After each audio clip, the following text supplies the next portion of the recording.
In the third book of the Bible, in Leviticus 19:33, God says this to the people. He says, "When a stranger sojourns with you in your land, you shall not do that person wrong."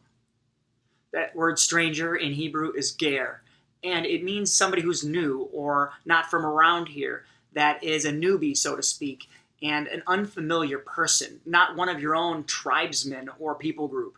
And the verse that we just read is telling us not to do that person any wrong. Don't mistreat them. Don't oppress them. Don't try to take advantage of them. Don't humiliate them. Don't shame them.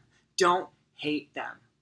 And then the very next verse is a positive one, and it's one that our Lord Jesus quotes as the second greatest commandment. In verse 34 says, "You shall treat that ger," that stranger who sojourns with you, "as the native among you," as if they were one of your own people.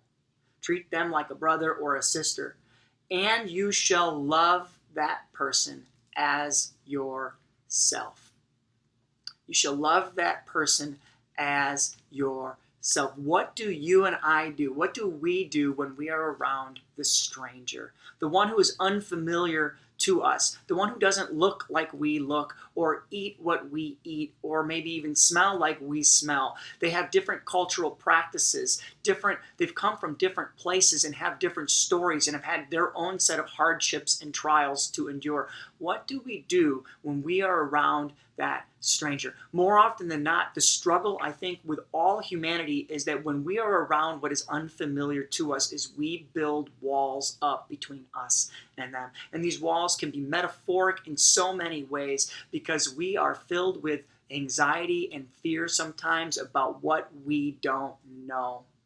And I think that's exactly what happens with cultural divides and issues. And I think it's the seedbed of racism is this fear of the unknown, the fear of what we have not become familiar with ourselves. And these verses in Leviticus, in the very beginning of God's story and instructions to his people, is listen, we are going to eradicate that. We are going to nix that right away. When that stranger passes through your land, you will show them love and compassion. What does this mean for us? Well, it means that we should be encouraged to walk across the room in our churches and to meet the person we don't know, the person who's a stranger. Maybe they do look like us, maybe they don't look like us. We walk across the room, we reach out our hand and we extend it, and we offer a gesture of peace and greeting and shake it. We see them. We listen to their story and we greet them with a hello and a smile, and we welcome them into our midst and allow them deep access into our life and hope that we will also have the same in return from them.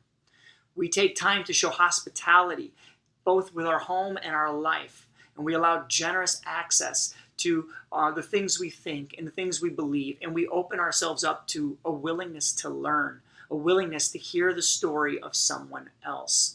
I think that when we start doing these types of things, our small groups will be much more dynamic and richer because of it. Our churches will be healthier and more vibrant, and I think they'll look like the kingdom of heaven is supposed to look. The picture we see in Revelation chapter 4 and 5, where every tribe and nation is together, centered around what unites all of us, or could unite us, and that is Jesus.